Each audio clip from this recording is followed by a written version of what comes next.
My name is Kane Smego, and I'm the writer, performer of Temples of Lung and Air. In the States, hip-hop was born as liberation music, a soundtrack for the urban struggle birthed by DJ Kool Herc. The story in the play is about my upbringing and growing up with parents who are white who were split up, and my mother's partner who was like a second father figure to me who was black, and my grandparents who lived with my dad and my older brother who were white, and kind of growing up between two worlds and two conflicting narratives. So that these kind of questions were always on my mind, even when I was very young and didn't understand the context as much as I did as I got older. Finding a way to talk about those things in a more focused, kind of deliberate way through the arts has been part of my career. But obviously, creating something in 90 minutes that's kind of a cohesive story, that was the big challenge. This is a new world for me, so I want to be pushed. I want to develop new skills. I want to grow.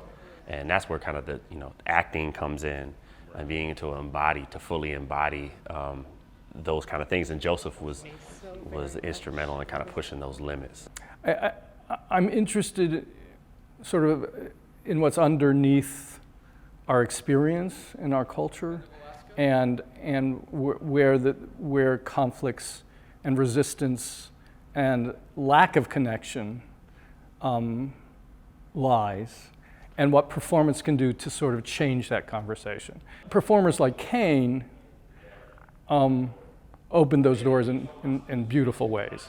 He brings such a wonderful toolbox that we get to play with, that it makes the dynamics of the piece worthy of like a one-person show where things keep on shifting and changing, and just when you think you know what he can do something else. So thinking about, all right, now I have 90 minutes to move between these different kind of mediums, to communicate in every way that I possibly can as a person, the ideas and the emotions that I want to get across. He does this poem of borders, which makes us think about all types of borders and all types of ways in this moment of, and then this new moment of anti-immigration that we're experiencing, so that it just sort of explodes the notion of that one idea. I've never felt more hip-hop than right here, right now. It's about grappling and wrestling with big questions around race, around the way that we learn the language of race, around culture, cultural appropriation, authenticity. And it's also, there are entertaining parts of it too. Like there's gonna be some funny moments, some exciting moments. There's some double time rap in there. Like there's a little bit of everything. So I hope to take people on a journey that gets them to reflect on their own kind of complex relationship to race and identity in America. I think there's ways in which we don't think about ethnicity, race, background, ideas of co-option, where art comes from, who gets to own art. I just think all of those questions are really interesting. I think explaining white privilege to white people is very complicated. They don't quite understand it. I think that gets explored in interesting ways. Proving that we ain't spinning different records, just remixing the same song, and I've been wrong.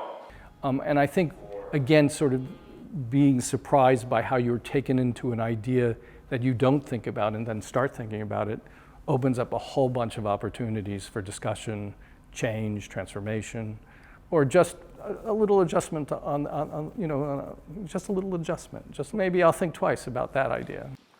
I'd like to try that in the transition with the slide. When I perform, my favorite kind of audience is a diverse audience because I can connect on those different levels. And so it's always fun to have folks who are hip hop heads in the room who get it, right? Who are gonna get all the references, who understand the medium and gonna vibe with it, right? That's the most fun. They're the most lively and the most responsive audience. Gold ropes and fat laces and back brace for cats in the rat race, and I may have been sold down, spun round, pawned off, commodified, Spotify, chopped, screwed, auto-tuned. I also feel like, white folks, especially white men, are like the audience that I feel most responsible for reaching. I feel like I have a responsibility to connect with those folks and to bring up the kind of hard questions that the piece asks about my relationship to the culture and about, I think, white folks' relationship to racialism in the United States and the history. So all that to say, I love mixed audiences because I want them to have that experience together with me, to ask those hard questions and to also enjoy themselves, and to hopefully let it be a seed for a continued dialogue that happens outside of the show. When it's all over and the lights go off, I hope that those conversations will spark new ones. Ain't I always been right on time? Ain't I been chameleon medicine, whatever you needed me to be to heal all your brethren to patch a gaping wound the size of a crack house or a trailer park festering of a bleeding city, trying desperately to clout. I talk about the history of the MC and the DJ, right? The two important figures in hip hop. In the beginning, the DJ was actually the star of the show. The MC, the master of ceremonies, what we now call a rapper, was just the hype man, right? But once MCs started rhyming their speech and sliding in some clever wordplay, suddenly that spotlight shifted from the fingers behind the turntable to the mouth behind the microphone. But DJs kept up too. Through innovation, with 2 turntables instead of 1 and a crossfader, they could switch between 2 records and keep loading in new ones, so the music never stopped. And with good timing, the crossfader can move back and forth between the record on the left and the record on the right, kind of blending them in different ways, like